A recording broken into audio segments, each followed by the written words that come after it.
Hi friends, அனைவருக்கும் வணக்கம். நாம் இன்னைக்கு ஒரு 5 மினிட்ஸில் செய்யக்கூடிய ஒரு லஞ்ச் பாக்ஸ் ரெசிபி தாங்க பார்க்க போகிறோம். சம்டைம்ஸ் நம்ம லேட்டாக எழுந்திரிச்சிருப்போம், வீட்லேயும் காய்கறி இருக்காது. அந்த டைமில் ரொம்ப டேஸ்ட்டாகவும் ஒரு 5 மினிட்ஸ்லையும் குயிக்காகவும் செஞ்சிடலாங்க. வாங்க இந்த டேஸ்ட்டான ரெசிபி எப்படி செய்யலான்னு பார்க்கலாம். வாங்க வீடியோக்குள்ளே போகலாம். அதுக்கு முன்னாடி நம்ம சேனலை சப்ஸ்கிரைப் பண்ணாத நண்பர்கள் ப்ளீஸ் சப்ஸ்கிரைப் பண்ணுங்கள். வாங்க இப்போ வீடியோக்குள்ளே போகலாம். இந்த ரெசிபி செய்கிறதுக்கு இந்த மாதிரி ஒரு அகலமான கடாய் எடுத்துக்கோங்க. 2 டேபிள் ஸ்பூன் ஆயில் சேர்த்துக்கோங்க. இப்போ எண்ணெய் நல்லா காயவும் ஃப்ளேமை மீடியமில் வச்சுட்டு 1/4 டீஸ்பூன் கடுகு, 1 டீஸ்பூன் கடலைப்பருப்பு, 1 டீஸ்பூன் உளுந்தம்பருப்பு சேர்த்துக்கோங்க. கடுகு வெடிச்சிட்டு உளுந்தும் கடலைப்பருப்பும் நல்லா சிவந்து வரட்டும். இப்போ 1/4 டீஸ்பூன் சீரகம் சேர்த்துருங்க. சீரகம் நல்லா பொரியட்டும். இப்போ 2 மிளகாயை இந்த மாதிரி கிள்ளி சேர்த்துருக்கீங்க, அதையும் சேர்த்து விட்டுருங்க. இப்போ பாருங்கள், ஒரு 5லிருந்து 6 பூண்டு பல்ல நல்லா இந்த மாதிரி ஃபைனாக சாப் பண்ணி வச்சுருக்கீங்க, அதையும் சேர்த்துருக்கோங்க. இப்போ அரை துண்டு இஞ்சியை தோலெல்லாம் நீக்கிட்டு நல்லா ஃபைனாக சாப் பண்ணி வச்சுருக்கீங்க, அதையும் சேர்த்துக்கோங்க. இப்போ அந்த இஞ்சி பூண்டோட பச்சை வாசனைலாம் போயிட்டு அந்த பூண்டு வந்து நல்லா சிவந்து வரணும். அளவுக்கு ஃப்ளேமை வந்து மீடியம் வச்சுட்டு நல்லா வதக்கி கொடுத்துருங்க. இப்போ பாருங்க, அந்த இஞ்சி பூண்டோட பச்சை ஸ்மெல்லாம் போயிடுச்சு. பூண்டும் நல்லா பொன்னிறமா சிவந்து வந்துருச்சுங்க. இந்த இஞ்சி பூண்டு நல்ல ஃப்ளேவர் கொடுக்குங்க. இப்போ 2 மீடியம் சைஸ் பெரிய வெங்காயம் நல்லா ஃபைனாக சாப் பண்ணி சேர்த்துருக்கேங்க, அதையும் சேர்த்துடலாம். சேர்த்துட்டு நல்லா வதக்கி கொடுத்துருங்க. அந்த வெங்காயம் வந்து நல்லா பொன்னிறமா சிவந்து வரணும், அந்த அளவுக்கு நல்லா வதக்கி கொடுத்துருங்க. நான் இன்னைக்கு 1 கப் ரைஸ் எடுத்திருக்கேங்க, அதாவது 2 பேர் தாராளமா லஞ்ச் சாப்பிடலாம், அந்த அளவுக்கு ப்ரிப்பேர் பண்ணியிருக்கேன். நீங்க ரைஸோட அளவு இன்க்ரீஸ் பண்றச்ச வெங்காயத்தோட அளவையும் இன்க்ரீஸ் பண்ணிக்கோங்க.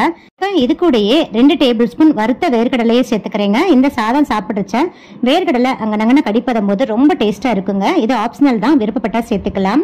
நெக்ஸ்ட் இது கூடயே 1 கொத்து கருவேப்பிலையும் சேர்த்துருங்க. சேர்த்துட்டு நல்லா வதக்கி கொடுத்துருங்க. ஒரு 3 நிமிஷத்துக்கு வதக்கினா போதுங்க. இப்ப பாருங்க, வெங்காயம் நல்லா சிவந்து பொன்னிறமா வந்துருச்சு. இப்ப ஃப்ளேமை கம்ப்ளீட்டா சிம் பண்ணிருங்க. நம்ம மசாலாலாம் சேர்த்துடலாம். 1/4 டீஸ்பூன் மஞ்சள் தூள், 1/2 டீஸ்பூன் மிளகாய் தூள், உங்க காரத்துக்கு தகுந்த மாதிரி சேர்த்துக்கோங்க. 1/2 டீஸ்பூன் கொத்தமல்லி தூள், 1/4 டீஸ்பூன் கரம் மசாலா தூள் சேர்த்துட்டு நல்லா வதக்கி கொடுத்துருங்க. அந்த மசாலாவோட பச்சை ஸ்மெல்லாம் போற அளவுக்கு ஒரு 2 நிமிஷத்துக்கு வதக்கி கொடுத்துருங்க. கண்டிப்பா ஃப்ளேம் சிம்ல தாங்க இருக்கணும், இல்லாட்டி மசாலா சட்டுன்னு கருகிரும். இப்போ பாருங்க, நான் ஒரு 3 டீஸ்பூன் தண்ணி சேர்த்துக்கிறேங்க. இந்த மாதிரி தண்ணி சேர்க்கறதுனால மசாலாலிருந்து சீக்கிரம் அந்த பச்சை ஸ்மெல்லாம் போயிட்டு எண்ணெய் பிரிஞ்சு வந்துருங்க. அதனால நான் தண்ணி சேர்த்துக்கிறேன். 3 டீஸ்பூன் சேர்த்தா போதுங்க, அதிக அளவு தண்ணி சேர்த்துறாதீங்க.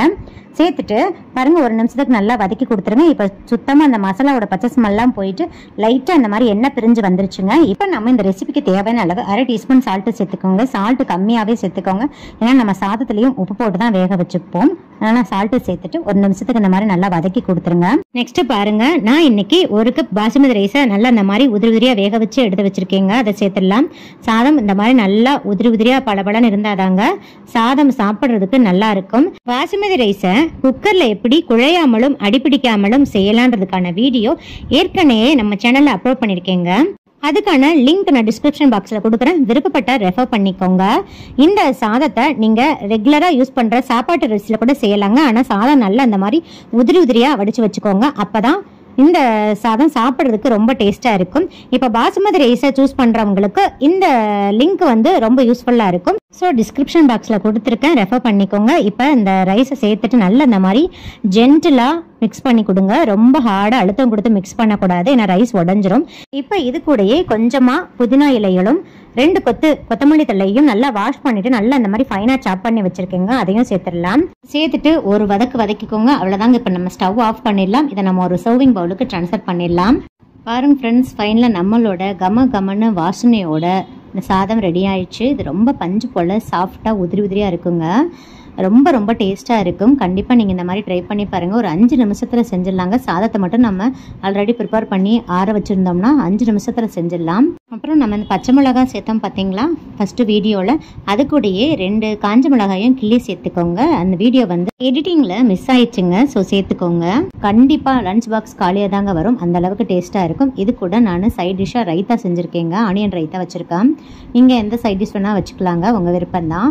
ஸோ இந்த வீடியோ உங்களுக்கு மிகவும் பயனுள்ளதாக இருக்கும்னு நினைக்கிறேங்க. இந்த வீடியோ பிடிச்சிருந்தா லைக், ஷேர், கமெண்ட் பண்ணுங்கள். மறக்காமல் சப்ஸ்கிரைப் பண்ணுங்கள். பக்கத்தில் இருக்கிற பெல் ஐக்கானையும் கிளிக் பண்ண மறந்துடாதீங்க. அப்போ தான் டெய்லி அப்லோட் பண்ணுற புத்தம்புது வீடியோக்கள் உங்களுக்கு உடனுக்குடன் நோட்டிஃபிகேஷனாக வந்து சேரும். சுவை அறிந்திட சுவைத்து பாருங்கள். நன்றி, வணக்கம்.